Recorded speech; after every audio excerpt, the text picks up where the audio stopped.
Bonjour et bienvenue sur Normandie News, le journal normand au cœur de l'actualité. Dans l'actualité de ce mardi 13 décembre, en Syrie, Alep en passe de tomber aux mains du régime. Trump s'attaque au coup de l'avion de chasse américain et Cazeneuve prononce son discours de politique générale devant l'Assemblée. Mais avant cela, nous allons revenir sur une des infos fortes de l'actu économique du week-end.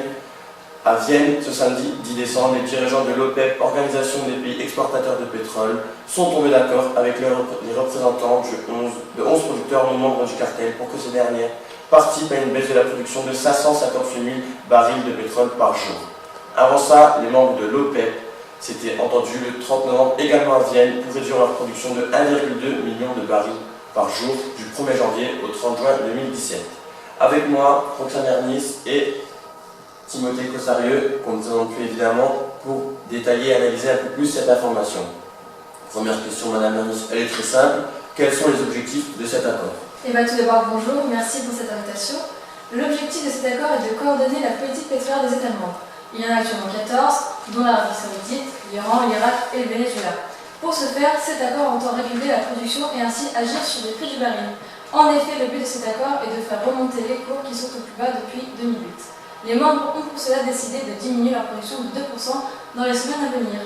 Toutefois, pour que les exportations suivent la courbe décidée, il est important que les membres suivent les conditions de production dictées par ce contrat, ceci dans l'optique de contrer les productions canadiennes et états-uniennes.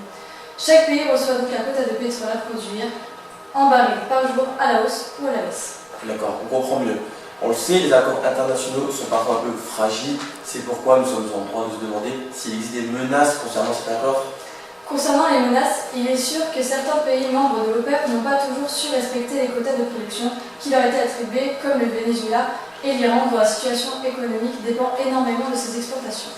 De plus, certains pays non membres tels que la Russie n'ont jamais fait de gros efforts, malgré leurs déclarations sur la volonté de stabiliser les prix. De plus, avec la perte de leadership, de dissensions internes et la demande mondiale en baisse, il apparaît que le prix du baril devrait se maintenir à son niveau actuel. La réaction positive des marchés tiendrait alors plus à un effet de surprise qu'à autre chose. Désormais, le Moyen-Orient ne détient plus les clés de la production pétrolière mondiale due à l'émergence de nouveaux géants. Les membres de l'OPEP représentent aujourd'hui que près d'un tiers de la production. Il apparaît aussi que cet accord est soumis à des tensions géopolitiques entre l'Arabie Saoudite et l'Iran, et cela induit qu'il peut être cassé à tout moment. Pour finir, un risque de récession est aussi présent du fait que le regain de croissance ne pourrait être dû qu'à l'effet de baisse du prix du pétrole sur la demande des ménages. Merci pour cet éclairage, Madame Ernis. On va continuer avec l'excellent Monsieur Cossarieux. Le ministre qatari de l'énergie, Mohamed Salah El Sada, parle d'un accord historique. Pourquoi? L'OPEP est une organisation de pays qui vise à réguler le prix du baril de pétrole.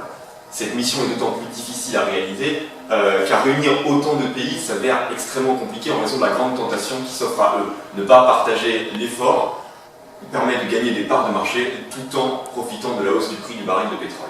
On qualifie cet accord ainsi d'historique car c'est la première fois depuis 8 ans que non seulement les pays membres de l'OPEP mais aussi 11 autres pays se sont engagés dans un même accord qui va porter l'économie mondiale et aider certains pays à atteindre leurs objectifs d'inflation. D'accord. Monsieur Cossarieux, un pays s'est fait remarquer par son absence. Il s'agit des États-Unis. Pourquoi ne font-ils pas partie de cet accord? Eh bien, premièrement, parce qu'adhérer à cet accord signifie céder la maîtrise de sa production énergétique. Et on peut difficilement imaginer cela d'un aussi gros producteur que les États-Unis. Deuxièmement, les créanciers poussent aussi les producteurs à relever leur offre au maximum pour que des intérêts soient versés le plus longtemps possible, même si les pertes s'accumulent bien sûr. Les producteurs américains de pétrole sur Terre ont consacré déjà mi-2015 près de 80% de leur budget de trésorerie à rembourser leurs dettes, contre moins de la moitié début 2012. Donc cette résistance s'explique par la pression en fait, des créanciers sur les producteurs de pétrole. Très bien, je vois plus clair. Et je vous remercie. Notre envoyé spécial Paul-Louis Hort est au contact des consommateurs. Paul-Louis, concrètement, comment les consommateurs sont-ils impactés par ces mesures? Alors bonjour et merci Lucas. Donc je suis ici à une station-service de Caen, où le prix du pétrole a augmenté de près de 20 centimes en un an.